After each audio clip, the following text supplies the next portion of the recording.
All characters and events described in this story are fictitious. Any similarities with real people or situations are purely coincidental. Please do not judge strictly. Every author was once a beginner. Write in the comments what city you are from and where you listen to this audio version. Don't forget to like, share your life experiences, and be sure to subscribe to the channel so you don't miss the next exciting story. Just believe in me and we will succeed. The diner smelled of fried onions and coffee, and the air felt sticky with years of grease and conversation. Tim Crawford sat in the red vinyl booth, his hands nervously fiddling with a small velvet box under the table. Work boots, still covered in dust from the garage, tapped lightly on the checkered floor. Across from him, Laura Davis sipped a strawberry milkshake, her blonde hair tucked behind one ear and her green eyes scanning the laminated menu, even though she'd been ordering the same thing every Friday for 2 years. "Do you think they'll ever add something new here?" Laura said, turning over the menu. There was a playful note in her voice, but her smile did not reach her eyes. Tim grinned, leaning back. "I doubt. Old man Jenkins probably printed these menus in the 80s and decided he'd had enough." She laughed, a small sound that loosened the knot in Tim's stomach a little. He was 25, broad-shouldered from years of working on engines, with dark hair that always looked a little unkempt under his baseball cap. Laura, 24, was witty and beautiful, the kind of person who could brighten up a room just by appearing. They had been together since high school, ever since Tim lent her his jacket at a football game, and she never returned it. Now, sitting in Jenkins's diner in Hayesville, Ohio, he felt his whole life was about to change. "You're quiet today," Laura said, putting down the menu. She tilted her head, studying him. "Everything is fine?" Tim's fingers tightened around the box. He replayed this moment in his head hundreds of times in the shower, on lunch breaks in the garage, even on the way home from work. But now, as she looked at him, her pink lipstick slightly smeared from the cocktail, her throat was dry. "Yeah, just thinking," he said, forcing himself to smile. "Long day in the workshop. Mr. Thompson's truck broke down again." Laura rolled her eyes, but with warmth. "It's time for this man to buy a new truck. Or, I don't know, a bicycle. That's it. I swear he alone keeps us afloat." Tim chuckled, but his heart was pounding. He looked around the diner. It was half empty, a couple of truck drivers at the counter, an elderly woman with a crossword puzzle in the corner, the waitress Marge wiping the tables. The moment seemed right, but Tim still hesitated. "Are you sure you're okay?" Laura frowned, pushing the cocktail away. "You're kind of strange." "I'm fine, really," Tim said, wiping his sweaty palms on his jeans. "It's just, Laura, listen, I wanted to say something." She raised her eyebrows, crossing her arms. "Oh, that sounds serious. What, did you crash my car or something?" He laughed, shaking his head. "No, your car is fine. Although, to be honest, it's time for you to change your oil." "Tim, I'm serious," she said, but the corners of her lips twitched into a smile. "What's on your mind?" Tim took a deep breath, feeling the box in his hand become heavier. "Laura, you and I have been together for a long time. You know how much you mean to me. I'm not always good with pretty words, but I want you to know that I want to spend my whole life with you." Her eyes widened and she froze, holding the straw. "Tim, what are you talking about?" He pulled the box from under the table, his fingers trembling as he opened it, revealing a simple silver ring with a small diamond. "Laura Davis, will you marry me?" The diner went quiet, or maybe it was just Tim's ears buzzing. Laura looked at the ring, then at him, her face motionless. She didn't smile, didn't cry, she just looked, and this silence lasted too long. "Tim," she finally said, her voice quieter than usual. Wow, this is unexpected."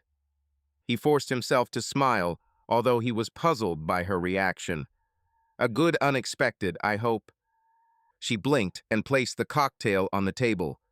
"Sure, just give me a second, okay?" Tim nodded, feeling his heart clench. He expected her to throw herself on his neck, or cry, or at least say yes. Instead, she looked at the ring as if it were a puzzle she couldn't figure out. "It's beautiful," she said finally, touching the box with her fingertips.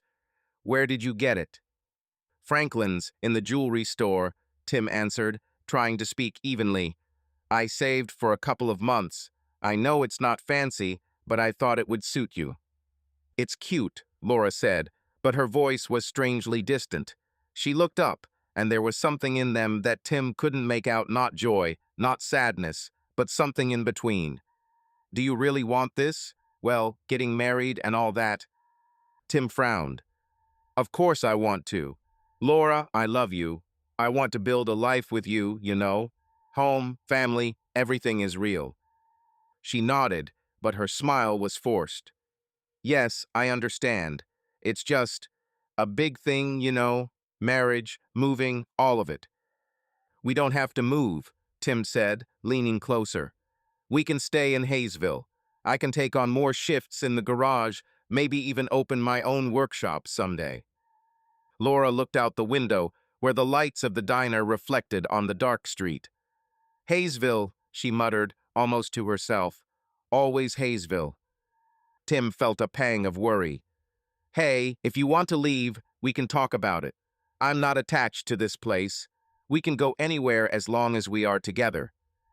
She turned to him, her face softening. "You always are, Tim. You always think about us." "Because it's important," he said, taking her hand. Her skin was cold from the cocktail, and he squeezed her finger-shaped list. "You are the best thing that happened to me. I want this to be forever." Laura squeezed his hand back, but her eyes were still somewhere far away. "I love you too," she said, and this time her smile was genuine. "Okay, Tim, let's do this. Let's get married." Tim exhaled, the tension in his chest finally releasing. He pulled the ring out of the box and placed it on her finger, his hands still shaking. It fit perfectly, and he felt the lump in his throat melt away. "You made me the happiest man in Hayesville," he said, kissing her hand. Laura laughed, but the laugh was short. "Well, it's not that hard, right?" They ordered more cocktails, and the rest of the evening was spent talking about the wedding. Tim chatted about how they could have the ceremony at the local church and then have the party in his uncle's barn.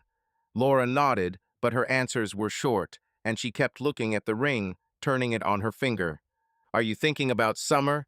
Tim asked, finishing his fries. "July, maybe? The weather is usually good." "Maybe," Laura said, stirring her cocktail. "We need to see what's going on with the work. I may have shifts at the store." "We'll figure it out," Tim said. "Marge can help with decorations. She's always making these flower things for the church." Laura smiled, but her gaze went away again. "Yeah, that sounds nice." The night was cool when they left the diner, and Tim put his arm around Laura's shoulders as they walked to his truck. She pressed herself closer to him, but her steps were slower than usual, as if she was in no hurry. "Are you happy?" he asked, opening the car door for her. She looked at him, her eyes sparkling under the lantern. Yes, Tim.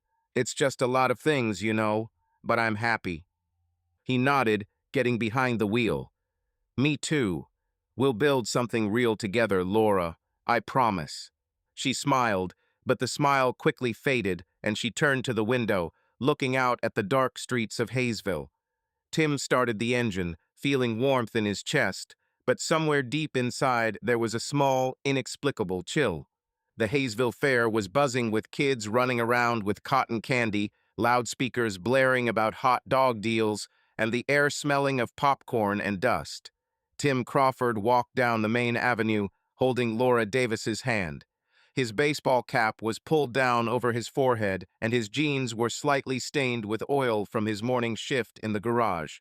Laura, wearing a light blue dress and wearing the ring that Tim had put on her finger a week ago, walked alongside her, but her gaze wandered over the crowd.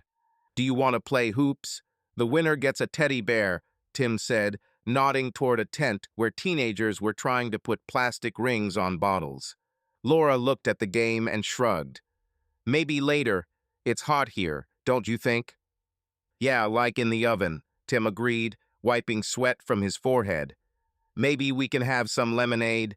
There's a small line over there. Okay, Laura replied, but her voice was distracted. She paused, looking at the large billboard at the entrance to the fair.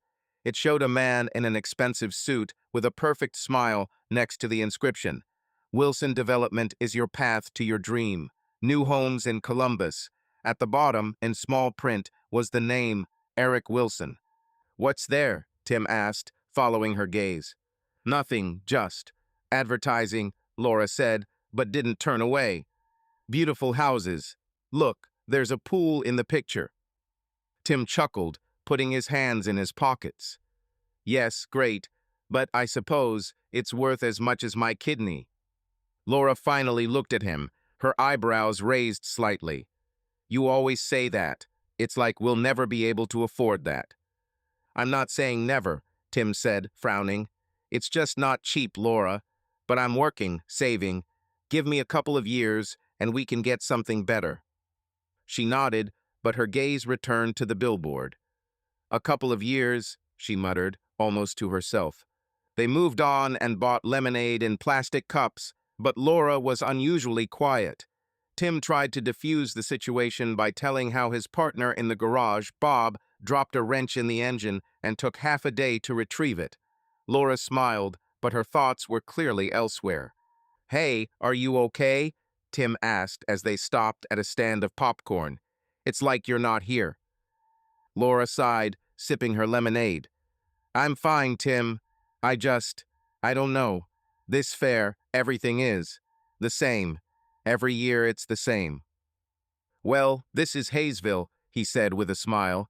This is not Las Vegas. But you know, I like it. Everything is familiar and cozy.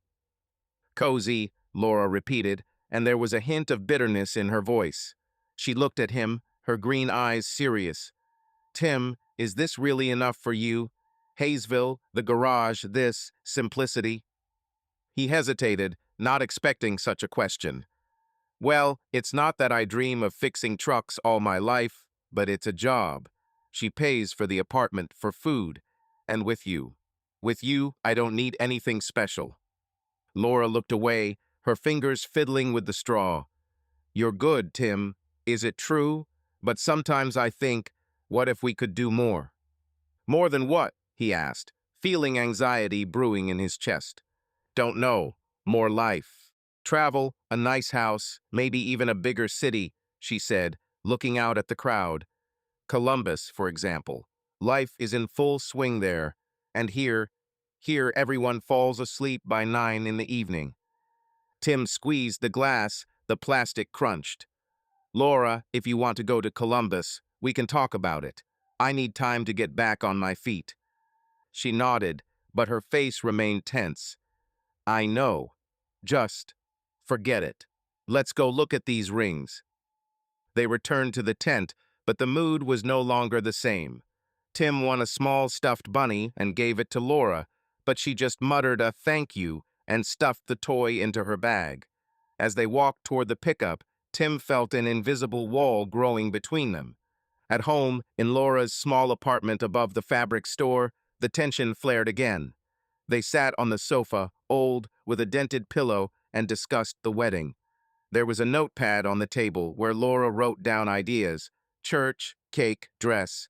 But the more they talked, the more Tim noticed that her enthusiasm was fading. I was thinking we could get a room at the community center, Tim said, flipping through his notepad. It's inexpensive, and Marge knows how to decorate. She was doing a wedding for her niece. Laura leaned back on the sofa, crossing her arms. Community center? Tim, this is, well, like a high school graduation. He frowned, putting down his pen. What's wrong? There's a lot of space there, and we can invite everyone. It'll be fun. It will be cheap, Laura said, her voice sharper. I don't want our wedding to look like a basement party. Tim felt the blood rush to his face. Laura, I'm trying to stay within budget. You know how much I earn. If we take something luxurious, we'll spend a year paying off the debt, and then we can forget about Columbus for a long time. I know how much you earn, she snapped, getting up and going to the window. I just thought that a wedding was once in a lifetime. I want it to be special. She's going to be special because it's us, Tim said, trying to keep his voice steady. What difference does it make where we get married? The main thing is that we are together. Laura turned, her eyes shining with irritation. You always say that. The main thing is that we are together. But I don't want to spend my whole life counting every cent, Tim. I want more. He stood up, feeling resentment boiling in his chest. More than what, Laura? You knew who I was when we started dating. I wasn't born with a golden spoon in my mouth. I need time so we can afford more. Just believe in me and we will succeed. She shook her head, her voice trembling. I believe in you, Tim, but I don't want to wait years to live the way I want. I don't want to be stuck here forever. The words hit him like a slap in the face. He looked at her, not knowing what to say. Laura stood by the window with her arms crossed, her face a mixture of anger and fatigue. There was silence in the room, broken only by the ticking of the wall clock. Do you really think so? Tim finally asked, his voice quiet. What are we? That I'm keeping you here? Laura sighed, dropping her shoulders. That's not what I meant. I'm tired, Tim. Let's not talk about this today. He nodded, but the words still stung. Okay, I'll go. Let's sleep and talk tomorrow. Tim, wait, she said, stepping towards him. I didn't want to offend you. I'm confused, I guess. He looked at her. Her eyes were softer, but there was still a hint of doubt in them. I don't want to fight either, he said. I love you, Laura. I want you to be happy. I know, she replied, hugging him. Her hair smelled like chamomile shampoo, and for a second everything seemed the same. But when he left, closing the door behind him, the feeling of emptiness remained. Tim's garage smelled of oil and metal, the floor was littered with sawdust, and the radio on the workbench was playing country music quietly. Tim Crawford, in a dirty t-shirt and jeans, lay under an old pickup truck, tightening bolts. He was 25, and for the last 2 weeks he had been living in anticipation of his wedding. Laura Davis, his fiancée, was busy with the dress and the guest lists, but Tim didn't mind. He was happy to just work on cars and know that in 2 weeks she would be his wife. The garage door creaked and Tim heard familiar footsteps. He rolled out from under the car, wiping his hands with a rag. Laura stood in the doorway, wearing the white blouse and tight skirt she wore to work at the fabric store. Her blonde hair was pulled back into a neat bun, but her face was tense, her lips pressed tightly together. Hey, why are you so early? Tim said, smiling. I thought you were in the store until 6. Laura did not answer. Her gaze slid over the garage as if she was seeing it for the first time. She held the purse with both hands, her fingers nervously fiddling with the strap. We need to talk, she said, her voice quieter than usual. Tim frowned, throwing the rag onto the workbench. Okay, what's happened? Something with the dress? Or has the price of the hall gone up again? She shook her head as she stepped inside. No, Tim, this is not about a wedding. This is about us. His stomach clenched, but he forced himself to remain calm. Okay, let's talk. What's wrong? Laura took a deep breath, looking at her shoes. I can't marry you, Tim. The words hung in the air, heavy and harsh. Tim froze, his hands still covered in oil, his heart pounding. What did you say? I can't marry you, she repeated, looking up. Her voice trembled, but there was determination in it. I thought I could, but I can't. Tim looked at her, trying to comprehend. Laura, what are you talking about? We planned everything. 2 weeks, Laura. 2 weeks before the wedding. I know, she said, her eyes shining with tears. Sorry, Tim, I really tried, but it doesn't work. He stepped towards her, his voice getting louder. Not working. Laura, are you serious? You just come in here and say it's over, after everything? It's not just like that, she replied, stepping back. I don't want to offend you, but we look at the future differently, Tim. He felt the blood drain from his face. I'm not suitable.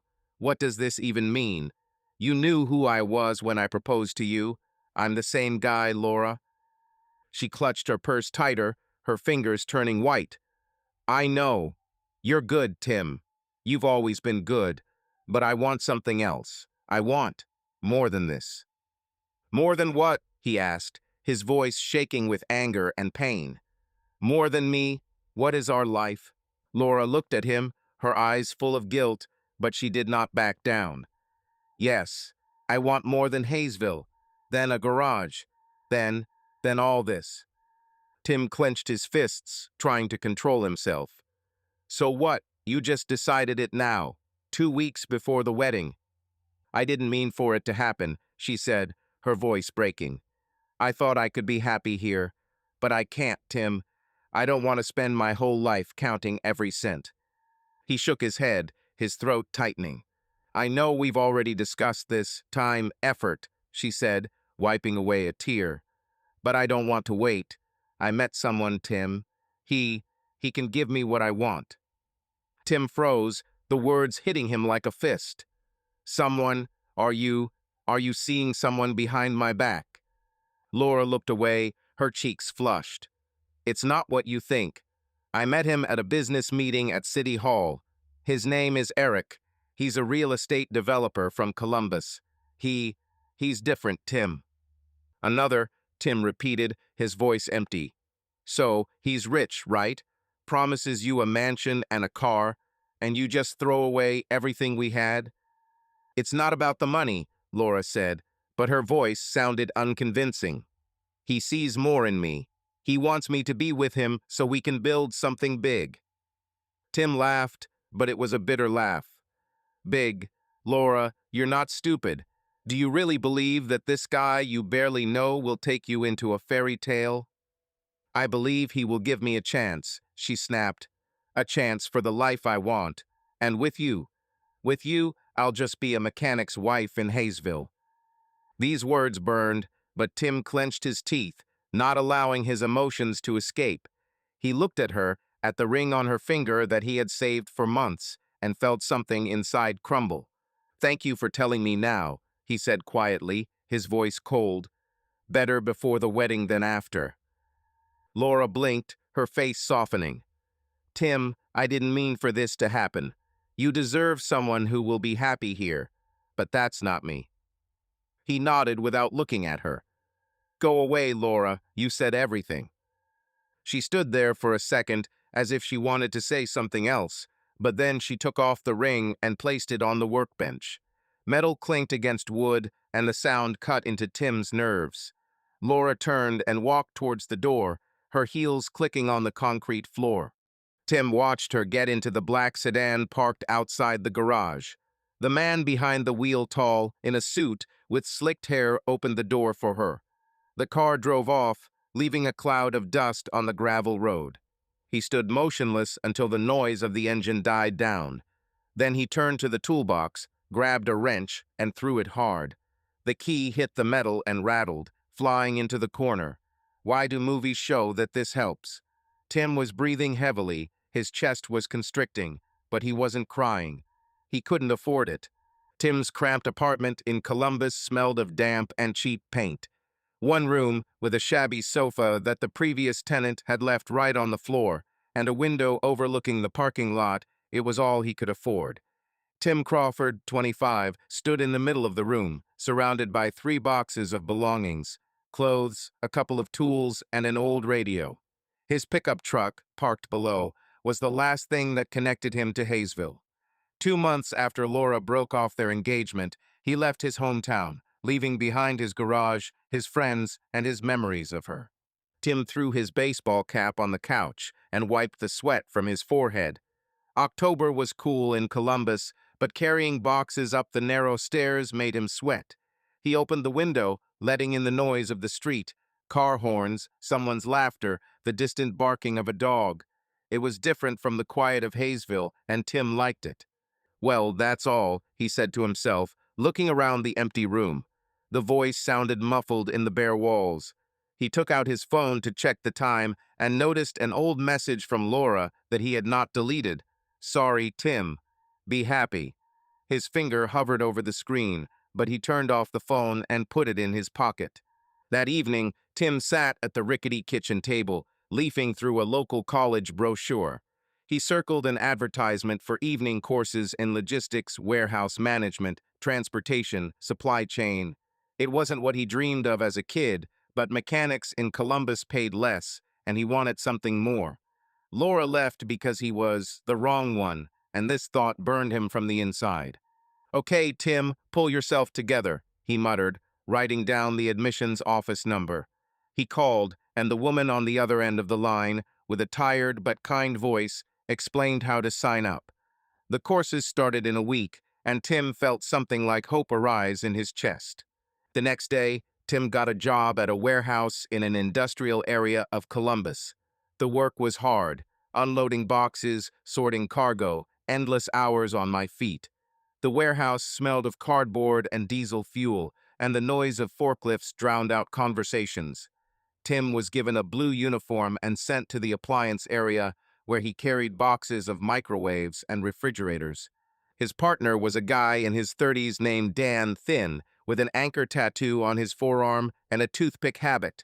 Dan worked in a warehouse for 5 years and knew how to get around the strict foreman.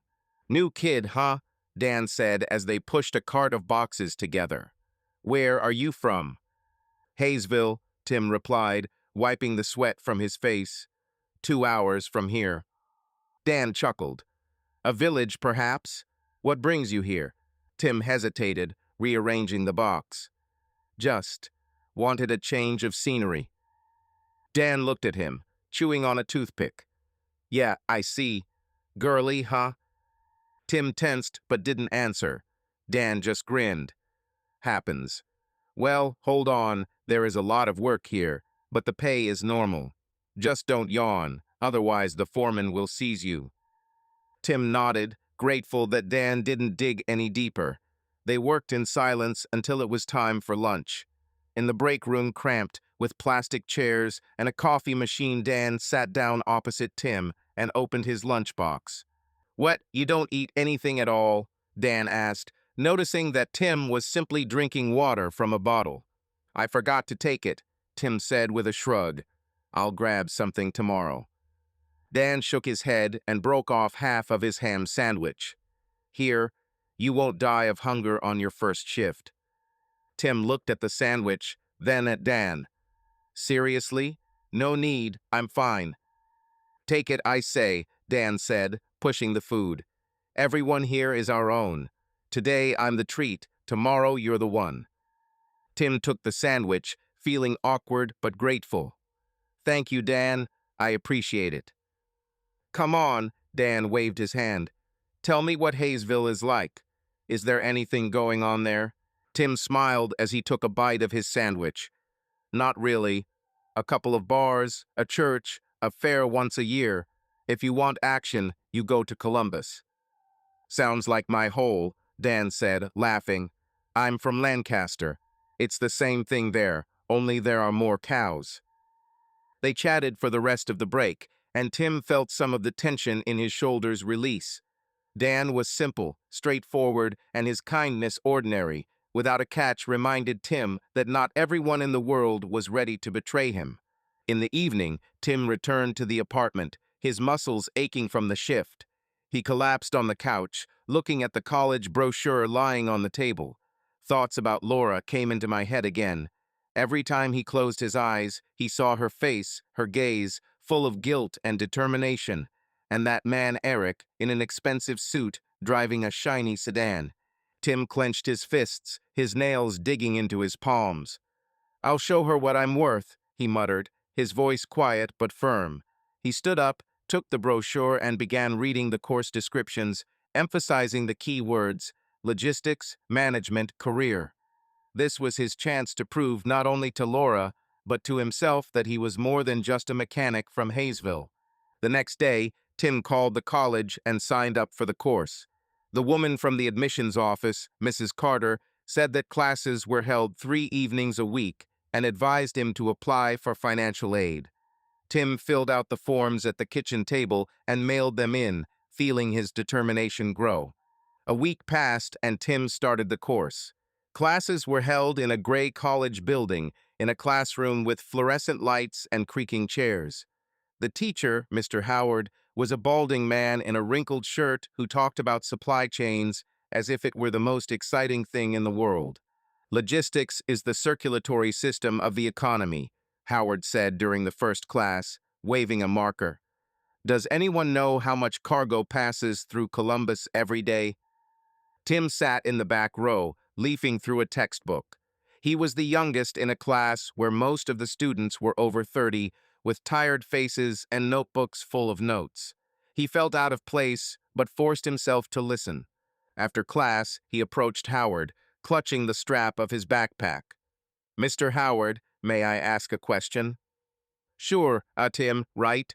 Howard said, looking over his glasses. "Yes, I'm new to this. Never went to college. Could this really help you find a better job?" Howard smiled, putting the marker in his pocket. "If you try, yes. Logistics is a growing industry. Companies like Amazon, Walmart, they need people who understand how to move products. You'll start small, but you can grow to become a manager if you're not lazy." Tim nodded, feeling Howard's words ignite a spark. "Thank you. I will try." "Okay," Howard said, "and don't be afraid to ask questions. You are here to learn." At the warehouse, Dan noticed that Tim began to spend more time in the break room, reading his textbook during breaks. "What, are you a bookworm now?" Dan countered, sitting down next to a can of cola. "I'm trying," Tim said, not looking up from the page. "I signed up for courses. Logistics." Dan whistled. "Seriously? You want to be the big boss, right?" "Not really," Tim said, closing the book. "I just want a job where I don't have to carry boxes all day." "I understand," Dan said, taking a sip of his cola. "I thought about studying too, but you know, 2 kids, a mortgage. No time, but you're great at trying."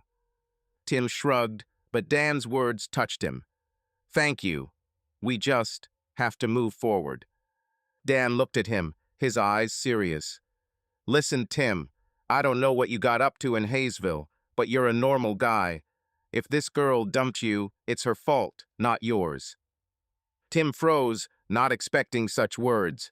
He wanted to object, but instead he simply nodded. "Maybe you're right." The book club met in a small library on the outskirts of Columbus, in a room with faded wallpaper and a long table piled with books and coffee mugs. Tim Crawford, 27, sat in the corner holding a tattered copy of The Old Man and the Sea, Hemingway. His jeans and plaid shirt looked a little out of place among the sweaters and scarves of the other participants, but he tried not to pay attention to it. 2 years ago, he moved to Columbus, became a warehouse foreman, and completed a logistics course. Life was getting better, but the evenings were empty, and Dan, his partner, persuaded him to join a club so as not to go crazy from loneliness. Tim leafed through the book, listening to a woman of about 50, with glasses on a chain, argue about the meaning of the ending. He didn't really understand what she was talking about, but nodded so as not to stand out. The door creaked open, and a woman with short brown hair and a kind smile entered the room. She held the same book and raised her hand apologetically. "Sorry, traffic," she said, sitting down opposite Tim. "I'm Emily." "It's okay, Emily," said the club's host, Mrs. Parker, adjusting her glasses. "We are just discussing whether Santiago had a second chance. Join us." Emily nodded, setting her bag down on the floor. She was about 25, wearing a simple gray sweater and jeans, but her eyes warm. Brown immediately caught Tim's attention. She opened the book, but instead of reading, she looked at him and asked in a whisper, "Have you already said anything, or are you hiding too?" Tim chuckled, leaning closer. "I'm hiding. I didn't really understand what they were arguing about." She giggled, covering her mouth with her hand. "Me too. I read for coffee and conversation, not for philosophy." Tim relaxed, feeling the tension in his shoulders release. Then we are in the same boat. I'm Tim, by the way. Nice to meet you, Tim, Emily said, her smile genuine. Do you come here often? Third time, he admitted. My friend said it was better than sitting at home. He's right, Emily said, although sometimes I regret that I didn't choose a knitting club. They fell silent when Mrs. Parker asked to speak. Emily raised her hand. I think Santiago got a second chance when he came back with the fish. Even if she was eaten, he proved to himself that he could fight. Tim listened, amazed at how simply and confidently she spoke. When it was his turn, he hesitated. Well, I agree with Emily. He didn't give up, and that's the main thing. Mrs. Parker nodded, but Emily looked at Tim with a slight smile, as if she knew he said it to keep quiet. After the discussion, the participants went to their corners, pouring coffee from the machine. Tim noticed that Emily remained at the table, leafing through a book. Do you really think this is about second chances? He asked, approaching with a plastic cup of coffee. Emily shrugged, closing the book. Don't know. I guess I just like the idea of starting over. What do you think? Tim thought as he looked at his coffee. Honestly, I don't think too much about it. I read it because I had to. But, yes, second chances are important. She nodded, her eyes attentive. You don't seem like the kind of person who goes to book clubs for the books. He laughed, rubbing the back of his head. To the point, just trying to keep myself busy. Work, home, work. We need a change of scenery. I understand, Emily said. I'm a teacher. I teach in elementary school. Sometimes after class you just want to talk to someone who doesn't ask where their pencils are. Tim smiled. Teacher, huh? This is great. I'm a foreman at a warehouse. It's not that interesting, but the pay is okay. Don't underestimate, Emily said, taking a sip of her coffee. Someone has to keep the warehouses in order. It's like invisible work, but without it everything will collapse. Her words surprised Tim. Laura had never spoken of his work with such respect. He shrugged, but his chest felt warmer. Maybe so, but I'm still learning. I want to become a manager, maybe even open my own business. Ambitious, Emily said, her eyes lighting up. I like it. Do you have a plan? For now, only courses and work, Tim admitted, but I'll figure it out. You'll figure it out, she agreed. The main thing is not to stop. Mrs. Parker interrupted the conversation, announcing the next book. Tim and Emily exchanged glances, and when the meeting ended, they found themselves at the exit together. Are you going home? Emily asked, buttoning her jacket. The November evening was cold, and her breath swirled in the air. Yeah, Tim said. But, do you want coffee? Real, not from a machine gun. There's a cafe nearby. Emily looked at him, her smile slightly sly. Only if you tell me why you're in a book club and not, say, the gym. Deal, Tim said, feeling his cheeks warm. The cafe was small, with wooden tables and the smell of freshly brewed coffee. Tim and Emily sat by the window, looking at the passers-by hurrying under the street lamps. Tim ordered black coffee, Emily ordered a cinnamon latte. They chatted about small things, about how Emily got stuck in class one day because the lock was broken, about how Tim accidentally dropped a box of TVs in the warehouse. But the conversation gradually became deeper. So really, why a book club? Emily asked, stirring her coffee. You don't look like a Hemingway fan. Tim sighed, looking down at his mug. Honestly, my friend Dan said I needed to talk to someone. I moved here a couple of years ago after, well, let's say life didn't work out. Emily nodded without interrupting. Her silence was calm, as if she was waiting for him to continue. My fiancée left me, Tim said, surprised that the words came out so easily. 2 weeks before the wedding, she said that I was not suitable for her, left with some rich guy from Columbus. Emily set the mug down, her face softening. It's hard. I'm sorry it happened like that. Tim shrugged, trying to appear indifferent. Nothing. This was 2 years ago. I did it. I moved here, found a job, and started studying. But sometimes, I don't know, it still hurts. It's okay, Emily said. When someone leaves, it leaves a mark. But do you know what I think? What? Tim asked, looking at her. Some leave so that those who are needed can come, she said, her voice quiet but confident. Maybe she left so you could be here, in this club, with this terrible coffee.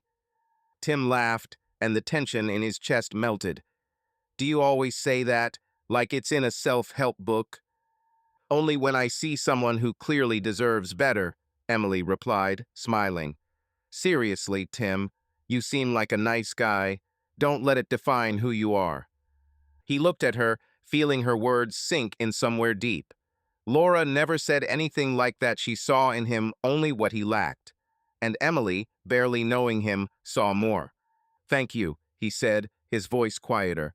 This means a lot. Please, Emily said. Now tell me how you dropped those TVs. Sounds like a story. They talked for another hour until the cafe began to close. Tim walked Emily to her car, and when she drove away, he stood on the sidewalk, feeling in a good mood. Tim Crawford walked down the Columbus sidewalk, his boots clicking on the asphalt, and he held 2 cups of coffee from the corner cafe in his hands. May 2015 was warm, and the air smelled of flowering trees and car exhaust.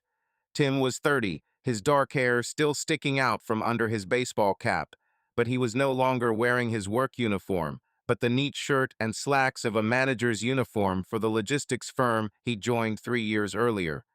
Hayesville, the breakup with Laura, and hard shifts at the warehouse were behind me. Now he had a stable job, a small apartment, and Emily, the woman who changed everything. He turned into the park where he and Emily often walked on weekends. She waited on the bench, leafing through her notebook with notes for class. Emily, 28, an elementary school teacher, wore jeans and a light green sweater, her brown hair pulled back into a loose bun. Seeing Tim, she smiled and closed the notebook.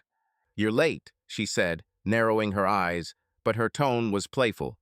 5 minutes, Tim countered, handing her the coffee. The line was long. They seemed to hand brew every cup there. Emily laughed as she accepted the cup. You always say that. Thank you. They walked along a path surrounded by grass and young trees. Tim took a sip of his coffee, feeling the warmth spread through his chest. With Emily, everything was easy, no awkward pauses, no expectations he couldn't meet. They had been dating for 3 years, ever since that day at the book club, and with her he felt at home. How are you at work? Emily asked, looking at him. Still saving the world, one warehouse at a time? Tim chuckled. I'm saving you, yeah. This week I figured out how to reduce the time spent sorting cargo. The boss almost kissed me. Wow, seriously? Emily raised her eyebrows. Tell. He shrugged, but there was pride in his voice. I just noticed that we spend a lot of time moving boxes back and forth. He suggested dividing the warehouse into zones based on the type of goods. We ran a couple of tests, and the delivery time was reduced by 10%. Emily stopped, looking at him with a smile. Tim, this is cool. You do understand that this could be your ticket to the top.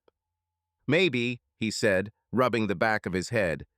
The boss mentioned that he wanted to talk about a promotion, but I don't make a wish. But in vain, Emily said, touching his hand. You deserve it. You worked hard for this. Tim looked at her, feeling warm from her words. Laura never saw anything special in his work for her. It was just a garage, dirt, trifle. And Emily, she saw his efforts, his growth. Thank you, he said quietly. You always know what to say. That's because I'm a teacher, she winked. I know how to praise my efforts. They laughed and continued their walk, chatting about little things, about how one of Emily's students drew her with a crown, about how Dan, Tim's friend, had another fight with the foreman. But in Tim's pocket there was a small box. Today he was going to propose. It's been a hectic week at the logistics company's office. Tim sat at his desk, which was littered with papers and printouts of charts. His office was tiny, with one window and an old computer, but for Tim it was an achievement. Just 5 years ago, he was carrying boxes, and now he was leading a team of 10 people. His boss, Mr. Klein, poked his head in the door.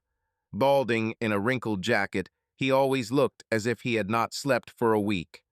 "Crawford, do you have a minute?" "Of course," Tim said, pushing the papers away. "What's happened?" Klein sat down on the chair opposite. "Your idea with zones is a godsend. I showed the numbers to my superiors. They're impressed." Tim straightened up, trying not to show his excitement.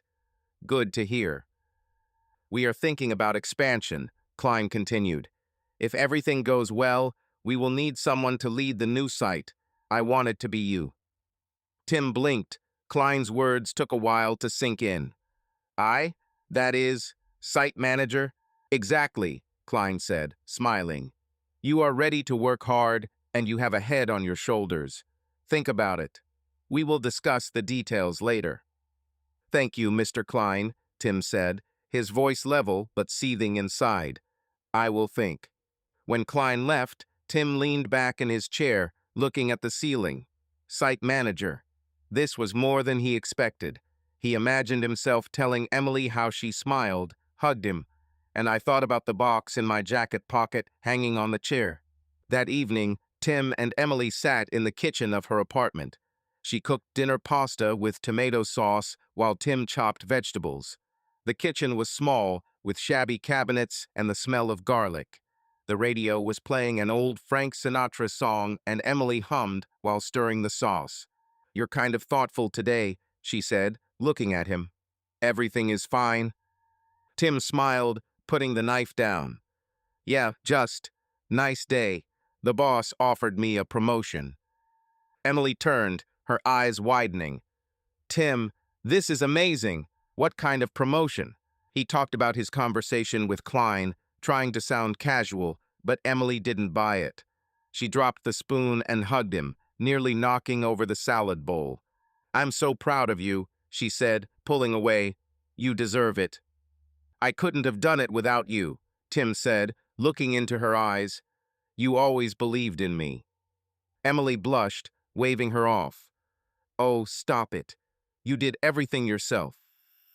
But Tim was serious. "No, really." She looked at him, her smile softening. "Tim, you were always bigger. I just reminded you." He felt a lump growing in his throat. It was a moment. Not like with Laura in the diner, with the nerves and her cold gaze. With Emily, it was different. Just for real. The next day, Tim took Emily to the same park where they walked over the weekend. The sun was setting, turning the sky orange, and the air smelled of freshly cut grass. They reached a small pond where ducks swam lazily in circles. Tim stopped, his hand clutching the box in his pocket. "Why are you frozen?" Emily asked, looking at him with a smile. "Are ducks so interesting?" Tim took a deep breath, feeling his heart pounding. "Emily, I want to say something." She frowned, but her eyes were warm. "Okay, what happened?" He pulled out a box and opened it, revealing a simple silver ring with a small stone. "Emily, you are the best thing that happened to me. I want to spend my whole life with you. Will you marry me?" Emily froze, her hand covering her mouth. Then she laughed, and tears sparkled in her eyes. "Tim, yes, of course yes." She rushed to him, hugging him so tightly that he almost dropped the box. He put the ring on her finger. His hands were shaking, but he was smiling. Emily looked at the ring, then at him, and kissed it softly, but with such warmth that it took Tim's breath away. "I love you," she said, pulling away. "I love you too," he replied, holding her close to him. They stood by the pond, laughing and talking until the sun set. Tim thought about Laura, about that diner, about her doubts, about her pain. But with Emily, it was different. He looked at her smile, at the ring shining in the light of the lanterns, and thought, "This is different. This is right." The living room in Tim and Emily Crawford's home was filled with laughter, the smell of pizza, and the crinkling of gift paper. Their son Zach's fifth birthday turned their modest Columbus home into a bit of chaos. Balloons in the shape of dinosaurs dangled from the ceiling, and plates of half-eaten cake and glasses of juice were piled on the table.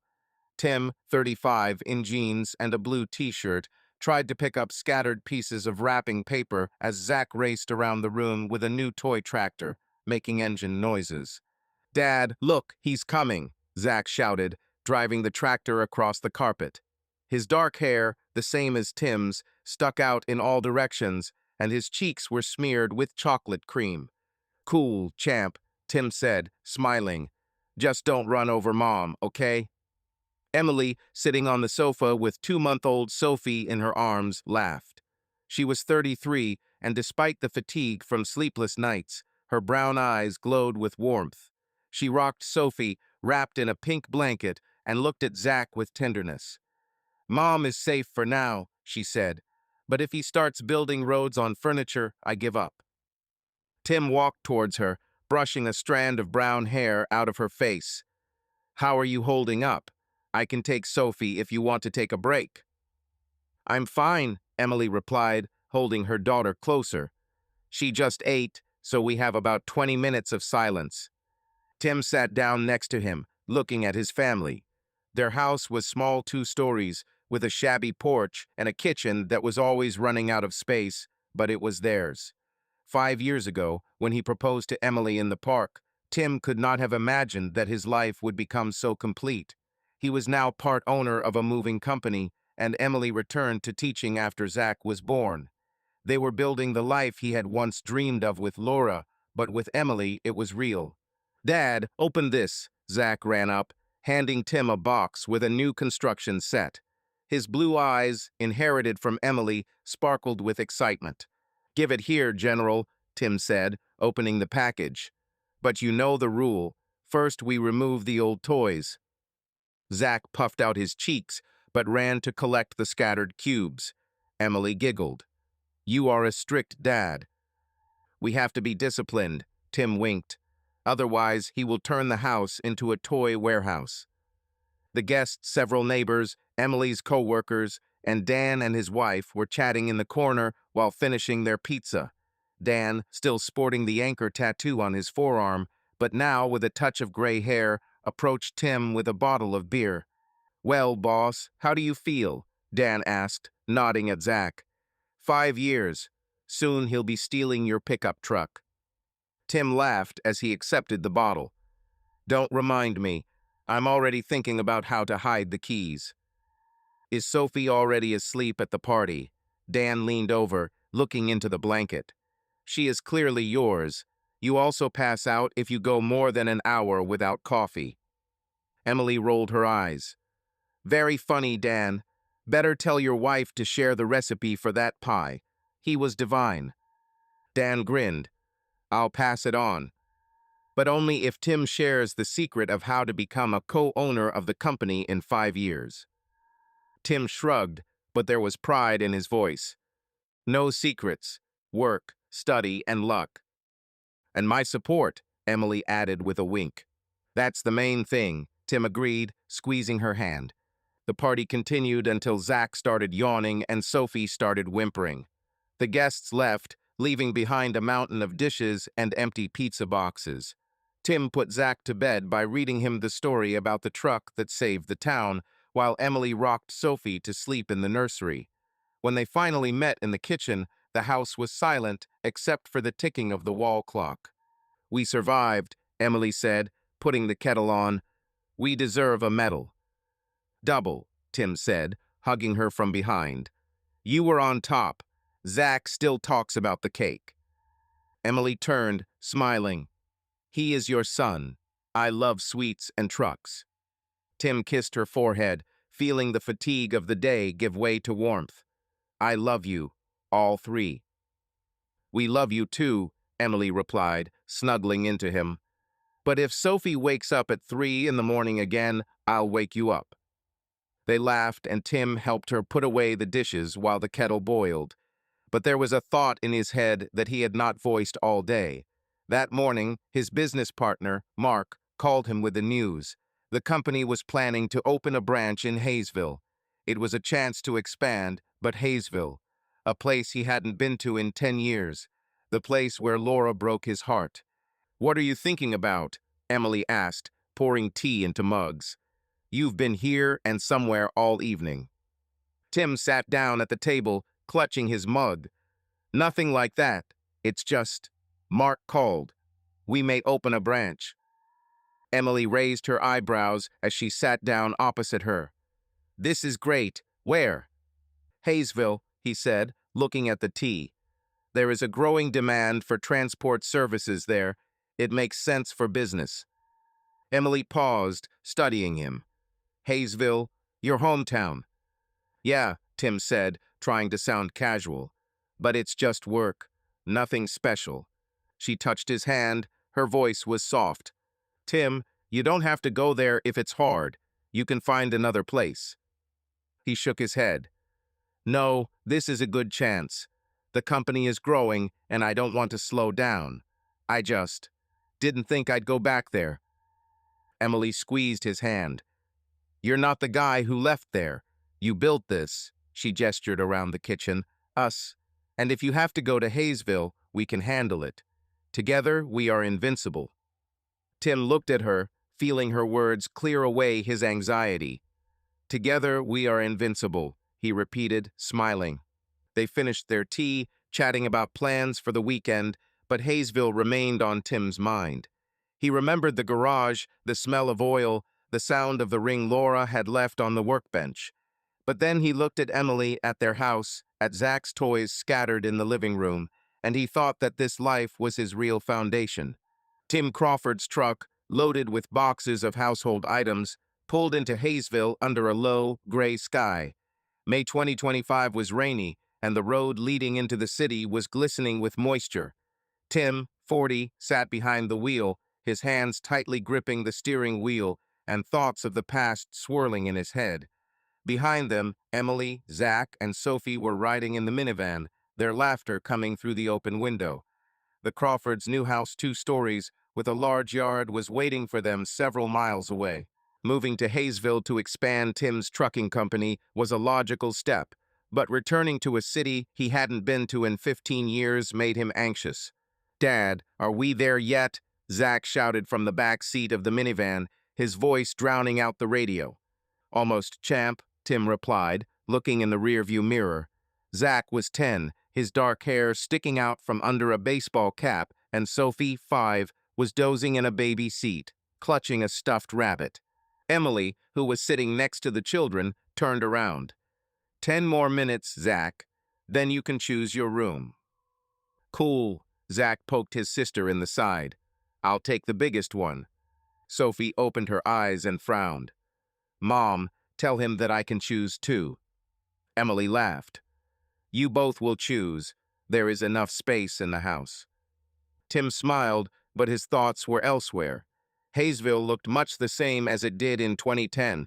The same brick buildings, the same signs, a little faded with time. He drove past the old garage where he worked as a mechanic and felt a pang in his chest. There, in that garage, Laura broke off their engagement, leaving the ring on the workbench. Tim clenched his teeth and focused on the road. The Crawfords' new home was on a quiet street surrounded by oak trees. Unloading took the entire day, with Tim and Zach hauling boxes, Emily sorting dishes, and Sophie running around the yard picking dandelions. By evening they were tired, but the house began to feel comfortable. Emily made tea, and they sat on the porch, watching the rain patter on the grass. "Not bad, huh?" Emily said, cuddling up to Tim. Her brown hair was tied into a bun, and her eyes sparkled with fatigue, but also with joy. "Better than I thought," Tim replied, hugging her. "Zach's already planning a fort in the backyard." Emily giggled. "And Sophie wants to paint her room pink. We're going to have fun." Tim nodded, but his gaze went to the horizon. Hayesville was his past, and now he's back not as a broken guy, but as a successful man with a family and a business. But the past still weighed on me. The next day, Tim went downtown to meet with the contractor for the company's new office. Along the way, he stopped at a coffee shop on the main street, a small place with wooden tables and the smell of freshly ground beans. Behind the counter stood a woman of about 50 with gray hair, wiping down the counter. "Good morning," Tim said as he approached. "Black coffee, please." "New guy?" the woman asked, pouring coffee into a paper glass. "I haven't seen you before." "Just moved," Tim replied, smiling. "Tim Crawford." "Marge," she introduced herself. "Welcome to Hayesville. Where are you from?" "Actually, from here," Tim said, taking out his wallet. "I haven't been for a long time. About 15 years old." Marge narrowed her eyes. "Crawford, aren't you Jim Crawford's son, working in the garage on the corner?" Tim nodded, surprised. "Exactly. Dad died 7 years ago, but yes, it's me." "It's a small world," Marge said, handing him the coffee. "I'm glad you're back." Tim thanked him and sat by the window, looking out onto the street. People walked under umbrellas, cars splashed through puddles. He took a sip of his coffee, enjoying the warmth, when the door to the coffee shop opened and two people walked in. A tall man in an expensive coat with gray hair at the temples and a woman next to him. Tim froze, his fingers gripping the glass. It was Laura. She looked different than in his memories. Her blonde hair was neatly styled, her clothes were an expensive silk blouse and dark trousers, but her face was gaunt, with dark circles under her eyes hidden by makeup. She held onto the man's hand, but her shoulders were tense. "Laura, hurry up," the man said in a sharp tone as he walked towards the counter. "I have a meeting in half an hour." "Yes, Eric," Laura answered quietly, her voice almost a whisper. She looked at Marge. "Latte, please. No sugar." Eric snorted, taking out his phone. "No sugar, of course. You're already out of shape." Laura looked down, her cheeks slightly red. Tim didn't want Laura to notice him, but she raised her eyes and their gazes met. Her lips trembled and she whispered, "You're back." Will Laura be able to return to Tim's life, or will the past destroy their connection forever? Like and subscribe to see how their story unfolds next. Tim didn't answer. He nodded, barely noticeably, and turned to the window. His heart was pounding, but he forced himself to breathe evenly. Laura and Eric grabbed their coffee and walked out, her heels clicking on the floor. Tim watched them get into the black SUV and felt a strange mixture of feelings: pity, anger, relief. At home, Emily was cooking dinner macaroni and cheese, Zach's favorite dish. Zach sat at the table, drawing dinosaurs, and Sophie colored a book. Tim walked in, brushing the rain off his jacket, and Emily immediately noticed his face. "Are you okay?" she asked, wiping her hands on a towel. "You look like you saw a ghost." Tim hung up his jacket and sat down at the table. "Almost saw Laura at the coffee shop." Emily froze, her eyes narrowing. "Laura? You're that same Laura? Not mine, but yes, it's an ex," Tim said, looking at his hands. "She was with some guy. Eric, probably. He acted like a jerk." Emily came over and sat down next to him. "How do you feel?" Tim shrugged, trying to keep his voice calm. "I don't know. It's weird." She looked different, tired, and he was humiliating her right there. Emily touched his arm. "It's none of your concern, Tim. She made her choice." "I know," he said, squeezing her fingers. "I just feel sorry for her, I guess." "You're too kind," Emily said, but her voice was soft. "Maine, that everything is fine with us. You, me, children. That's what's important." Tim nodded, feeling reassured by her words. "You're right. I just didn't expect to see her." "I understand," Emily said. "But we are here for our future, not their past." Zach looked up from the drawing. "Dad, who is Laura?" Tim and Emily looked at each other, and she smiled.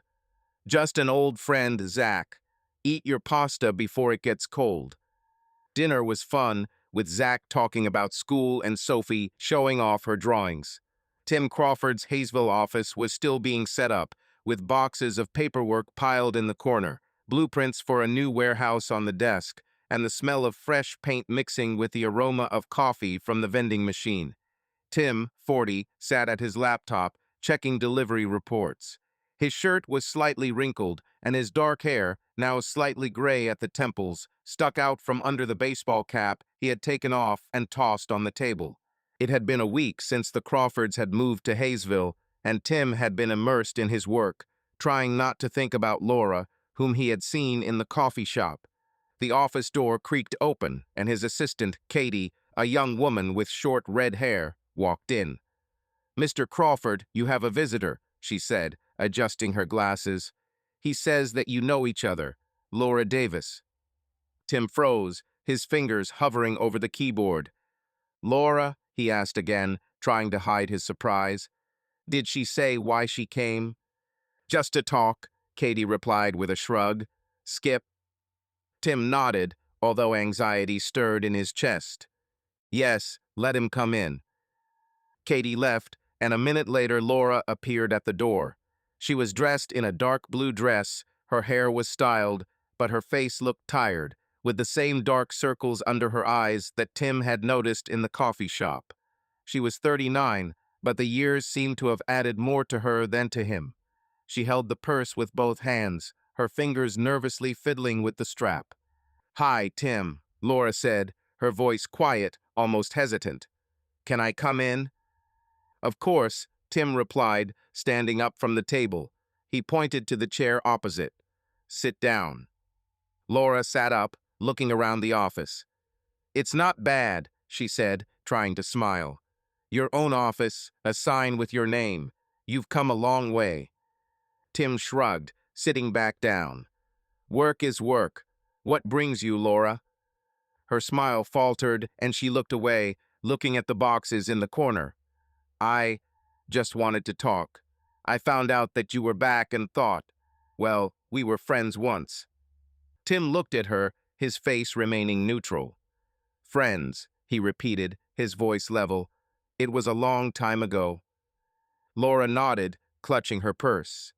"I know, but I saw you at the coffee shop last week. You looked happy. I wanted to know how things were going." Tim felt irritation bubble up within him, but suppressed it. "I'm fine. Family, business. How are you?" She hesitated, her fingers hovering on the strap. "Not what I expected," she said quietly. "Life. It's complicated, you know." Tim nodded but didn't answer. He remembered Eric, his harsh tone, humiliating Laura in front of everyone. But he didn't want to delve into her problems, not now, not after everything. Laura took a deep breath, looking into his eyes. "Tim, I don't know how to say this, but it's hard for me. Eric, he's not what he seemed. This is not the life I dreamed of." Tim clenched his jaw, trying to keep his voice cool. "I'm sorry it didn't work out for you, Laura, but I don't understand why you're telling me this." Her eyes sparkled, but she did not cry. "I'm not asking for anything, Tim. It's just, you've always been kind. I thought maybe we could, I don't know, talk sometimes, just like before." Like before, Tim raised his eyebrows and his tone became harsher. "Laura, you left. You made a choice. I'm not the guy you left in the garage anymore." She blinked, her face turning pale. "I know. It's just, I'm lonely, Tim. I thought you would understand." Tim stood up, his hands on the table. "I understand that you have problems, but I have my own life. Wife, children, work. I can't be your shoulder to cry on." Laura lowered her head, her fingers trembling. "You're right," she whispered. "Sorry, I shouldn't have come." She stood up to leave, but Tim stopped her. "Laura, listen. If you need help, real help, like a lawyer or something, I can give you contacts. But that's all." She nodded, her eyes empty. "Thank you, Tim. I will think." Laura walked out, her heels clicking on the wooden floor. Tim sat up, feeling his heart pounding. He wasn't angry, not really. It was pity mixed with relief that he was no longer the man she could break. That evening, Tim returned home to the smell of fried chicken and the sound of Sophie laughing as she chased Zach around the living room. Their new home in Hayesville was already settling in. Emily's books were on the shelves, children's drawings were hanging on the walls. Emily, wearing jeans and a blue sweater, was putting plates on the table when Tim entered. "Dad!" Sophie shouted, rushing towards him. Her blonde curls were bouncing, and she was holding a paper dinosaur in her hands. "Look, I made a tea, Rex." "Cool tea." "Rex," Tim said, scooping her up. "Is he eating Zach?" "No, he's kind," Sophie said indignantly, giggling. Emily looked at Tim, her eyes narrowed. "You look like it's been a long day. Everything is fine?" Tim put Sophie on the floor and took off his jacket. "A day is like a day. It's just—" Laura came into the office. Emily froze, holding the spoon. "Laura? Again? What does she want?" Tim sat down at the table while Zach and Sophie ran off to play. "She said she wanted to talk. She hinted that she had problems with her husband. I told her I couldn't help her." Emily crossed her arms, her face serious. "She's looking for sympathy, Tim.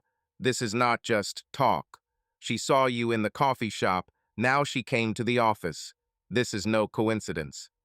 "I know," Tim said, looking into her eyes. "I was polite, but made it clear that I had my own life. She left." Emily nodded, but her shoulders remained tense.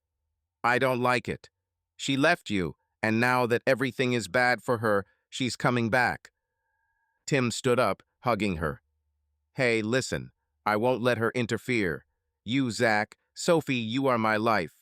Laura is the past." Emily leaned closer to him, her voice softening. "I believe you. Just be honest with me, okay? If she shows up again, tell me." "I promise," Tim said, kissing her forehead. "No secrets." She smiled as she pulled away. "Fine. Now call the kids. Dinner is getting cold." Dinner was noisy. Zach talked about football practice. Sophie showed off her dinosaur. Tim looked at his family, feeling strengthened by Emily's words. Laura could come and say anything, but she no longer had power over him. He built a life that was stronger than the past. Laura Davis sat at the kitchen island in her large home on a hill in Hayesville, staring at a glass of white wine she hadn't finished. It was 10:37 am on May 14th, 2025, and the silence in the house was broken only by the ticking of the clock and the distant sound of the neighbor's lawn mower. Laura was 39, her blonde hair pulled back into a neat bun, but her face looked gaunt, with dark circles under her eyes that weren't hidden by makeup and fine lines that weren't there 15 years ago. Her silk blouse and gold earrings spoke of money, but her eyes spoke of emptiness. 15 years ago, she left Tim Crawford for Eric Wilson, a Columbus real estate developer, thinking it was the ticket to the life she dreamed of. Now she sat in this life, and it was not at all what she had imagined.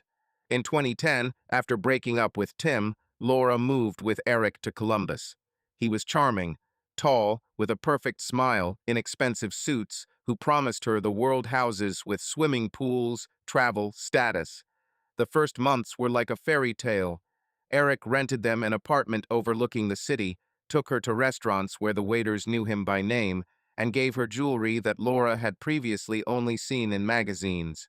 She worked in his office, helping with paperwork, and felt like she was part of something big. But even then, there were signs that she ignored.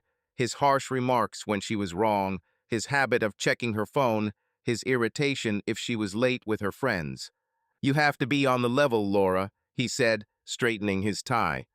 "I'm not building an empire to make you look like a provincial girl." Laura nodded, thinking he just wanted what was best for her. She tried. She learned to order the wine he approved of, wore the clothes he chose, and smiled at functions where his colleagues discussed deals in golf. But the more she tried, the more he found something to criticize her for. By 2012, they were married. The wedding was magnificent, a hall in a Columbus hotel, a dress for $5,000, a photographer who photographed every moment. Laura looked at herself in the mirror and thought that this was her triumph. But Eric was annoyed all evening. Either the cake was wrong or the music was too loud. When they got home, he said, "You could look better." Everyone noticed. Laura sat in the kitchen, swirling her glass, and recalled that moment. She then began to cry, but Eric simply went into the office, leaving her alone. This has become their norm. His business grew, he built residential complexes, shopping centers, and his name appeared in local newspapers. And Laura became a shadow. She stopped working because Eric said it was not her level. Her friends from Hayesville gradually became distant. Laura rarely answered their calls, ashamed to admit that her life was not as ideal as it seemed. By 2015, they had moved to Hayesville, where Eric purchased land for a new project. The house on the hill was huge, 4 bedrooms, marble floors, a swimming pool in the yard. Laura thought it would be a new start, but Eric became even more demanding. He controlled how she dressed, who she talked to, how much she spent. If she bought something without his permission, he would scold her for hours. "Do you know how much I worked to pay for all this?" he shouted, pointing to the house. "And you can't even look normal." Laura nodded, swallowing back tears, and promised to be better.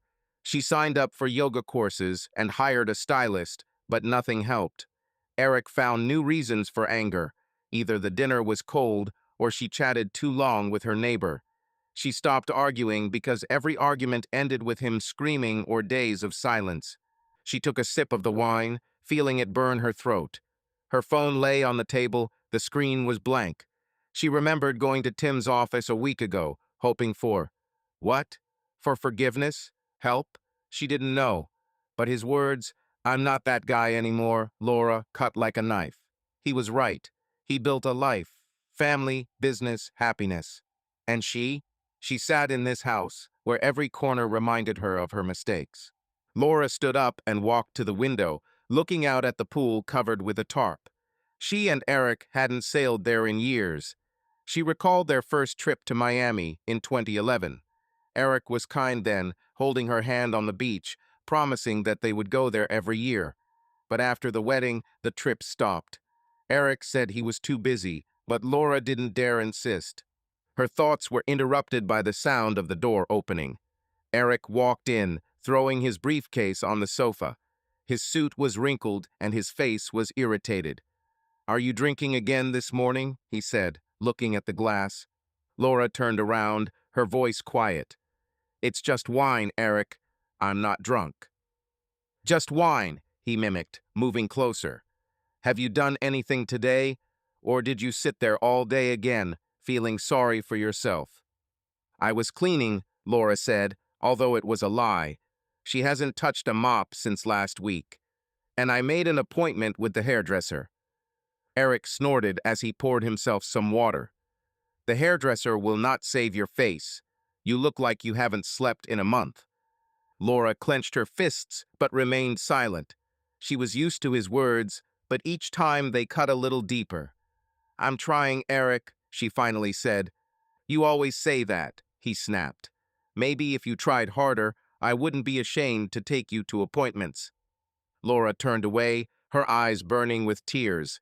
She remembered Tim, his smile in the diner, his simple words, "We're going to build something real." He never made her feel less than she was. And Eric. Eric saw in her only a reflection of his desires. "I'm going to the office," Eric said as he left. "Don't wait for me for dinner. I have a meeting." The door slammed and Laura was left alone. She took the phone and opened a chat with Tim. Her last message is, "You're welcome, Tim. I need your help." Just one meeting remained unanswered. She started to write a new one. "Tim, I know I don't deserve it, but stopped." Her fingers trembled and she deleted the text. Laura walked out into the backyard, where the air smelled of wet grass. She sat by the pool, looking at her reflection in the tarp. 15 years ago, she chose Eric, thinking that he would give her everything: money, status, freedom. But instead, she received a house that was a prison, a husband who humiliated her, and loneliness that suffocated her. She remembered leaving the ring on Tim's workbench and getting into Eric's car, thinking she was on her way to a better life. "I've lost everything," she thought, and this thought was heavy like a sentence. She returned to the house, poured more wine, but did not drink. Instead, she went to the bedroom, opened the closet, and took out an old box hidden behind her bags. Inside were things from her past life, photos with Tim, tickets to the fair, a note he wrote to her in high school. She took the photo where they were laughing in the diner, his hand on her shoulder. Her eyes filled with tears, and she put the box back. Laura lay down on the bed, looking at the ceiling. Eric won't return until nightfall, and the house will be empty. She could have called a friend, but she had no friends left. She could go, but where? Without Eric, she had nothing, no job, no savings, no strength. She closed her eyes, feeling regret tighten in her chest. The football field in Hayesville was buzzing with children's voices and whistles.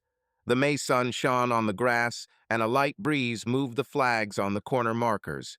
Tim Crawford, 40, stood on the sideline, wearing a t-shirt and cap, coaching a team of 10-year-olds, including his son Zach. His dark hair, slightly touched with gray, stuck out from under his cap, and his face lit up with a smile as he encouraged the guys. "Zach, pass to the right," Tim shouted, clapping his hands. "Don't hold the ball, share." Zach, 10, with disheveled hair and a blue uniform, nodded and passed the ball to a teammate. The ball flew past the defender, and the boy scored a goal, causing screams of delight. Tim gave him a thumbs up, and Zach smiled widely as he ran back to the center of the field. Emily and Sophie sat in the stands, in the shade of the canopy. Emily, 33, in jeans and a blue sweater, leafed through a magazine, but every now and then glanced at the field, smiling. Sophie, 5, with curly blonde hair, swung her legs as she ate apple slices from a plastic container. "Mom, will Zach score again?" Sophie asked, pointing her finger at the field. "If she listens to Dad, then for sure," Emily answered, patting her daughter on the head. "Do you want to go and cheer closer?" Sophie nodded, and they walked down to the edge of the field, where Tim was giving directions. He noticed them and winked. "Hey, my fans, have you come to boost morale?" "Yeah," Sophie shouted, waving her arms. "Zach, come on, hit hard." Zach turned around, blushing, but grinning. "Sophie, don't yell, I'm trying my best." Emily laughed, wrapping her arms around Tim's waist. "You are a good coach. Maybe this is your calling." "Only if they start paying for screaming at kids," Tim replied, kissing her temple. "But I like it. Reminds me of how I used to kick the ball when I was their age." They stood watching the team run across the field, laughing when one of the boys tripped and fell into the grass. Tim felt warm from Emily's closeness, from Sophie's laughter, from Zach's energy. This was his life real, complete, the one he built after the pain of 15 years ago. But beyond the field fence, near the parking lot, stood Laura Davis. She held on to the steering wheel of her sedan without getting out of the car, her eyes following Tim and his family. Her silk blouse was wrinkled, her hair was out of its bun, and her face looked even more gaunt than a week ago. She didn't plan to come here, she was just passing by, seeing the familiar figure of Tim. But now she couldn't look away. His laughter, his lightness, his family, all this was what she rejected. Envy burned her from the inside like acid. Laura gripped the steering wheel, her nails digging into the leather. She remembered her last visit to Tim's office, his cold words, "I'm not that guy anymore, Laura." She sent him 2 messages after that, begging to meet, but he didn't respond. And now, looking at him with Emily and the children, she understood why. He had everything she wanted, and she had nothing. She started the car and drove away, not noticing that Tim didn't even look in her direction. After training, the Crawfords returned home, their 2-story home on a quiet Hayesville street bathed in the warm light of the sunset. Zach ran to his room to play video games, while Sophie settled on the couch with a coloring book. Emily prepared dinner, baked chicken and potatoes, and Tim helped by chopping vegetables. The kitchen smelled of garlic and rosemary, and the radio played old rock music quietly. "Zach did great today," Emily said, stirring the sauce. "Did you see how he walked around that boy? Just a star."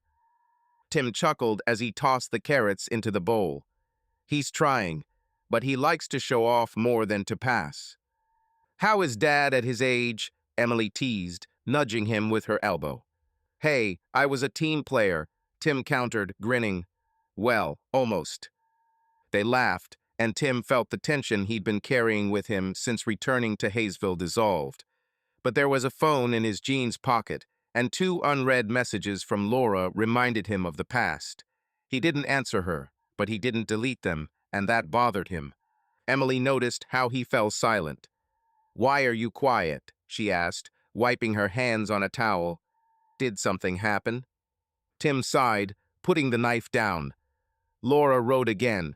2 messages. Asked to meet.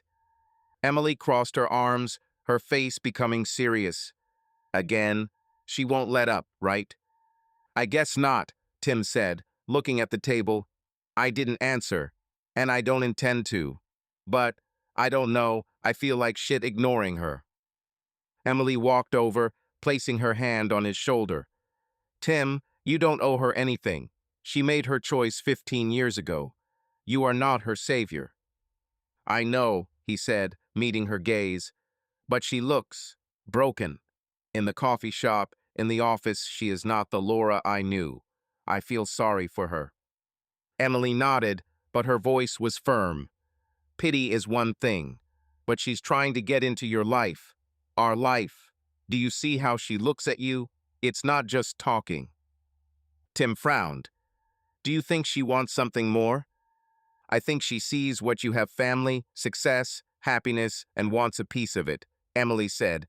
Maybe not on purpose, but she clings to the past, and I don't want it to affect us. Tim took her hand, squeezing it.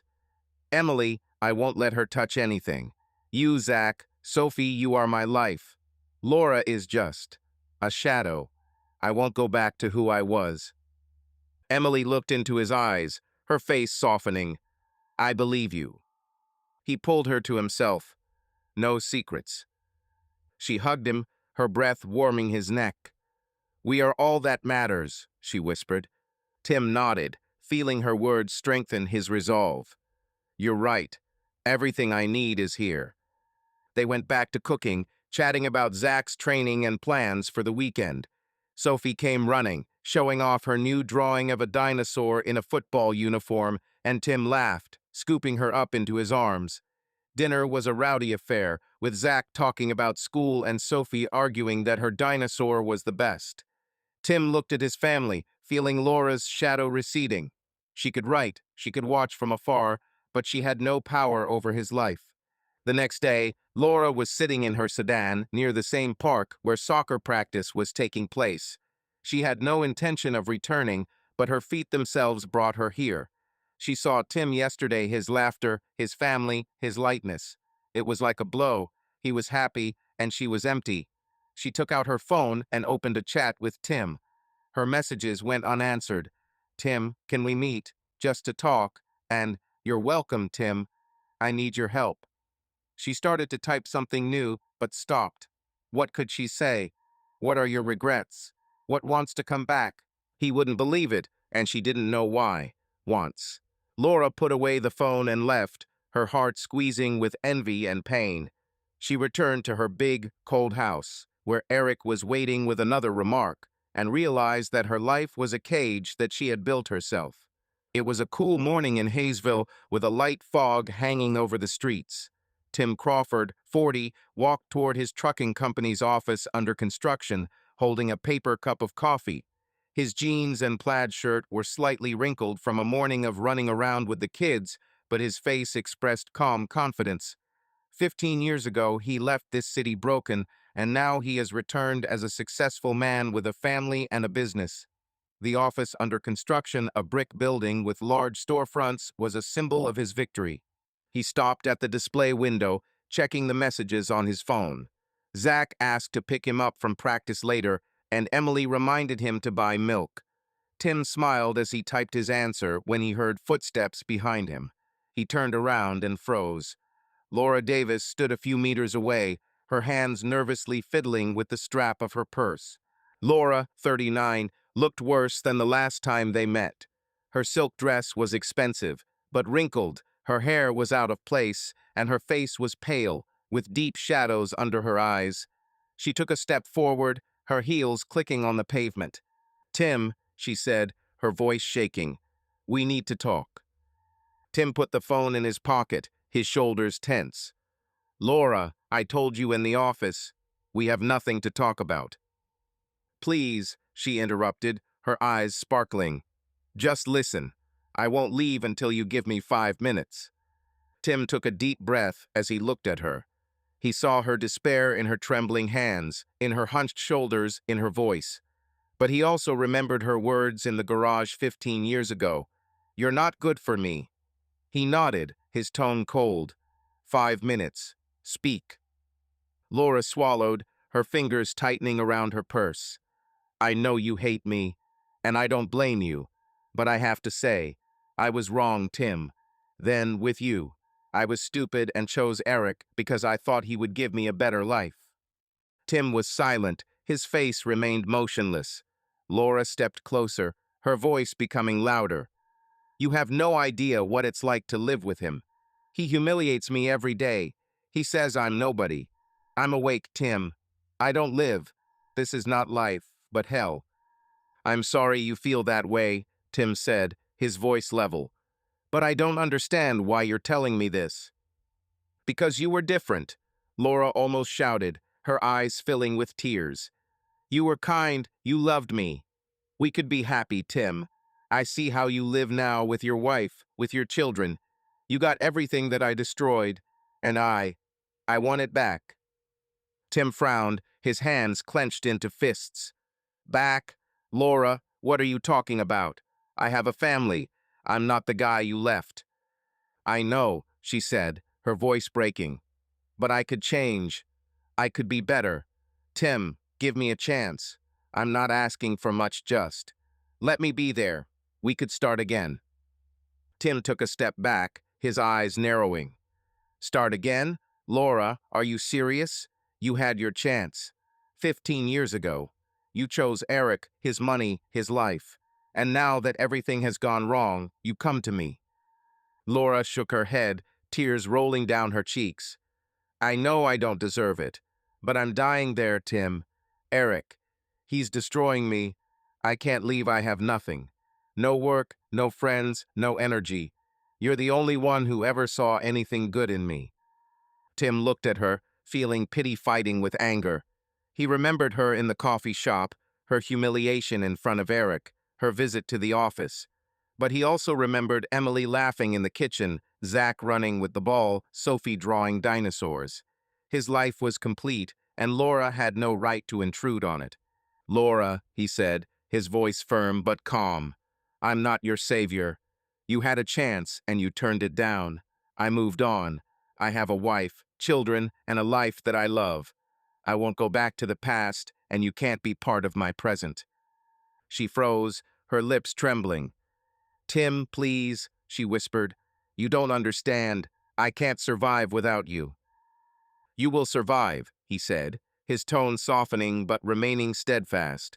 "You are stronger than you think, but you need to sort out your life, not with mine." Laura sobbed, her arms falling to her sides.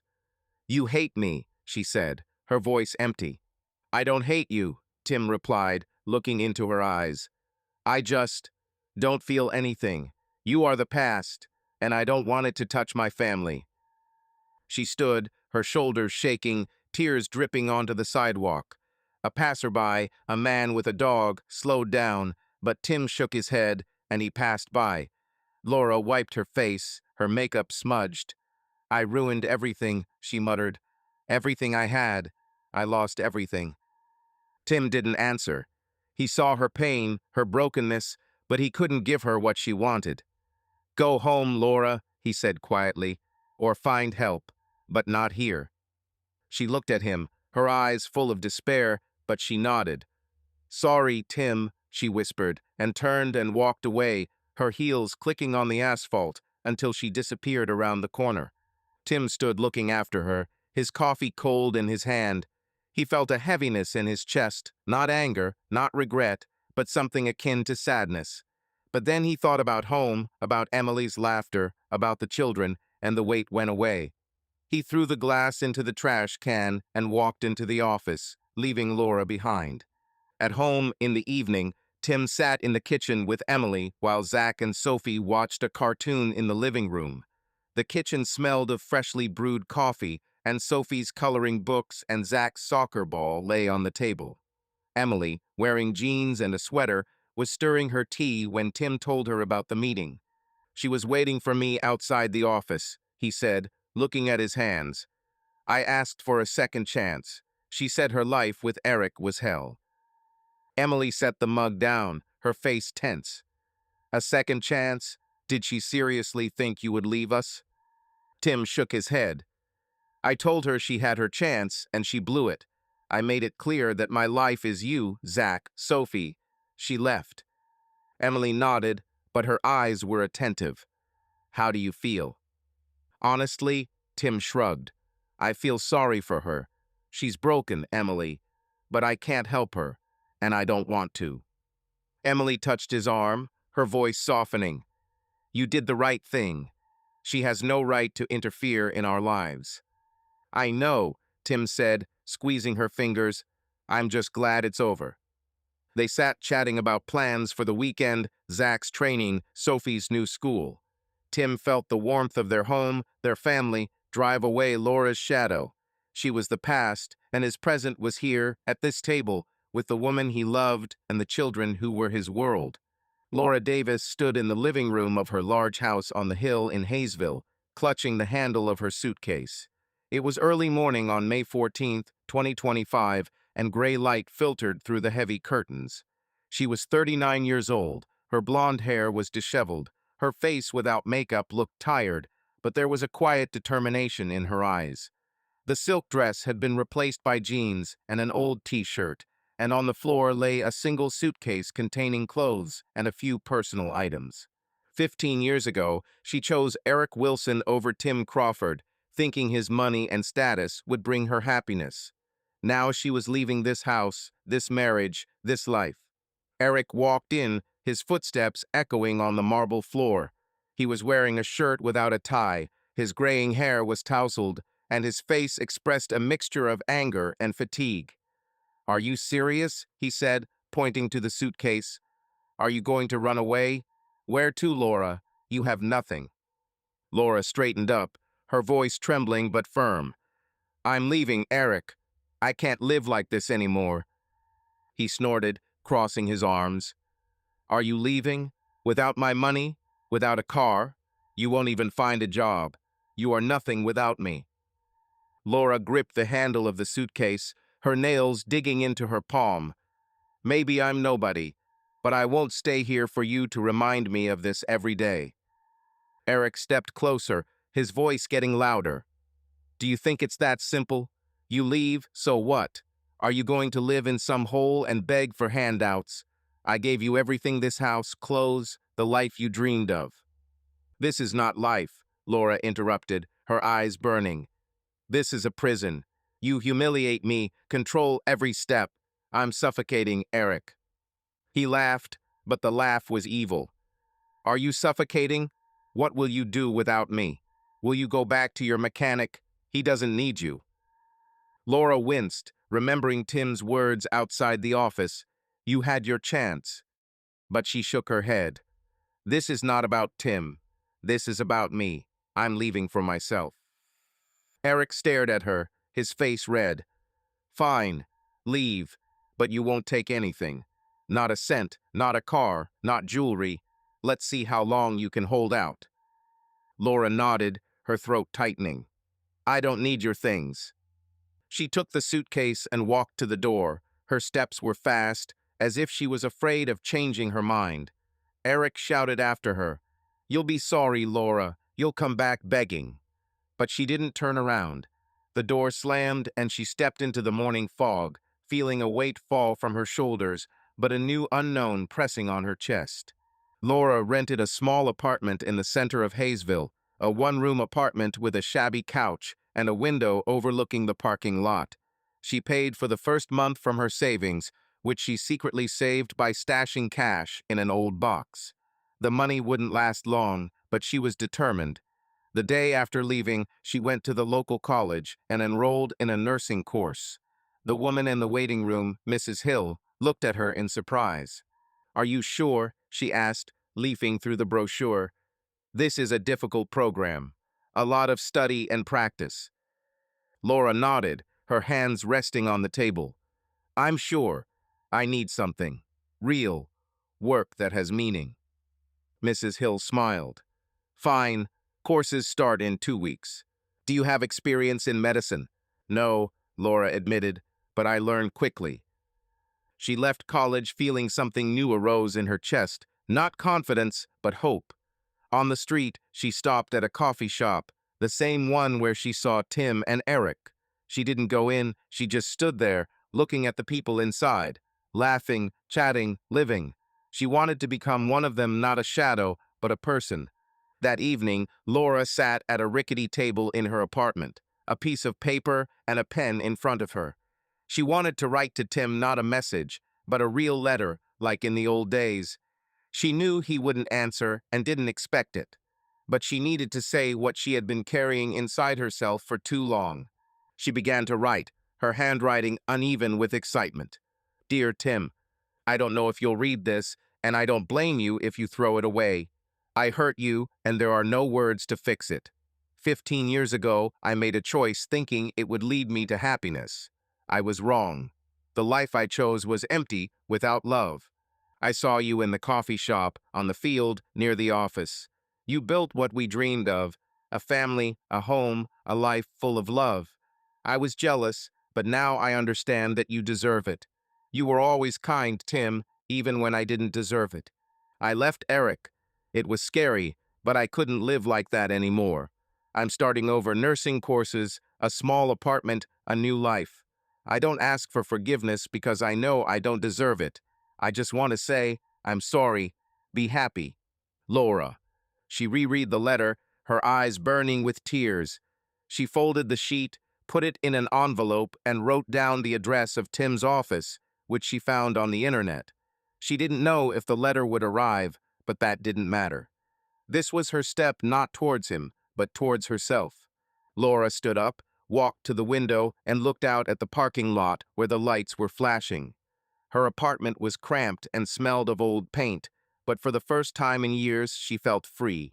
She didn't know what would happen next. The courses would be hard, there would be little money, and loneliness was scary. But a quiet determination grew within her. She took the first step, and that was the beginning. The next day, Laura took the letter to the post office. The woman behind the counter, with gray hair and a kind smile, weighed the envelope. "Where are we sending?" she asked. "Local address," Laura replied, handing over the envelope. "Office on the main street." She went outside, feeling light. She didn't expect an answer from Tim. This was her farewell to the past. She went to the library, took out an anatomy textbook, and began reading, taking notes. In the evening, she cooked herself dinner, simple pasta with tomato sauce, and sat at my small table. For the first time in a long time, she smiled, imagining how she would help people in the hospital, listen to their stories, and be needed. Laura went to bed, feeling tired but also at peace. She knew the road would be long, but she was ready. She has lost a lot, and now she will have to start all over from scratch.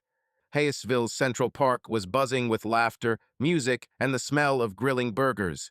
It was a sunny morning on May 14th, 2025, and Tim and Emily Crawford were hosting a social event to celebrate the opening of their moving company's new office. The tables under the awnings were laden with food: French fries, lemonade, apple pie. Children ran around the grass chasing balloons while adults chatted while holding plastic cups. Tim, 40, in jeans and a blue shirt, stood at the grill, flipping patties, his face alight with a smile. Emily, 33, wore a light green dress as she handed out ice cream to children, her brown hair pulled back into a loose bun. Zach, 10, in a football uniform, organized an impromptu match with friends, shouting, "Pass here!" Sophie, 5, with curly hair, sat on a blanket drawing dinosaurs with crayons and giggled when her friend spilled juice. Tim looked at them, feeling warmth in his chest.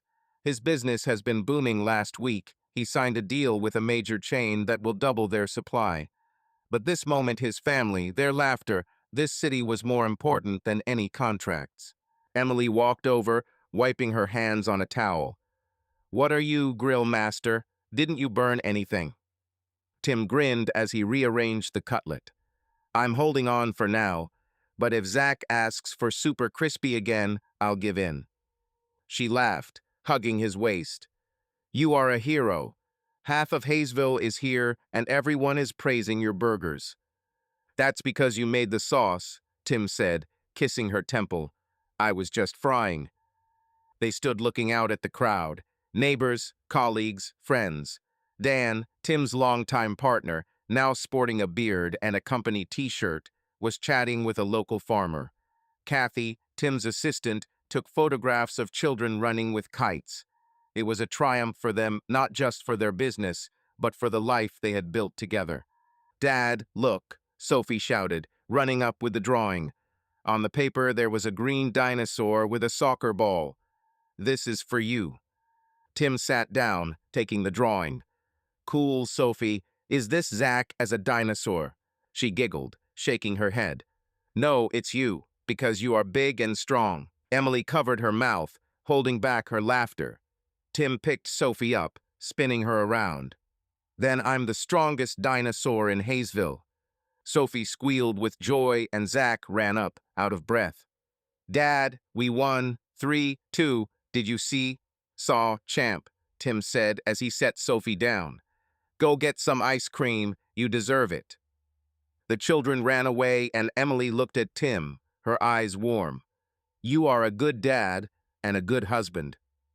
Tim squeezed her hand. "Only because I have the best wife." In the evening, after the event, the Crawfords returned home. The house was cozy, with Zach's toys scattered around and Sophie's drawings on the refrigerator. Tim put the kids to bed. Zach fell asleep with a soccer ball in his arms, and Sophie asked for a story about a dinosaur trainer. Emily made tea, and they sat at the kitchen table, enjoying the silence after a long day. Tim pulled out a slightly wrinkled envelope from his pocket. "It arrived today," he said, placing it on the table. "From Laura." Emily raised her eyebrows, her fingers hovering over the mug. "Laura, letter? After everything?" "Yeah," Tim said, looking at the envelope. "I didn't open it. I wanted us to read it together." Emily nodded, her face serious but calm. "Fine. Let's see what she wants." Tim opened the envelope, pulling out a piece of paper. Laura's handwriting was uneven but legible. He began to read aloud. Tim finished reading, his voice quiet. He placed the letter on the table, looking at Emily. Her eyes were thoughtful, but not angry. "What do you think?" he asked. Emily took a sip of her tea, collecting her thoughts. "I feel sorry for her. She sounds ... br oken ... but I'm glad she's trying to change things." Tim nodded, his fingers tapping the table.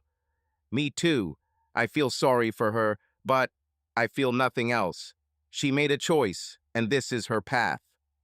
Emily touched his arm, her voice soft. "You don't have to feel anything. She was your past, Tim, and we are your present, and I'm glad that everything turned out the way it is. You, me, the children, we are together, and that's the main thing." Tim looked at her, feeling her words drive away the remnants of Laura's shadow. He thought about that day in the garage, about the ring on the workbench, about the pain that seemed eternal. But now, sitting here with Emily in their home, he realized that that pain had brought him to this life. That's what's important, he thought, and warmth spread through his chest. He pulled Emily towards him, hugging her tightly.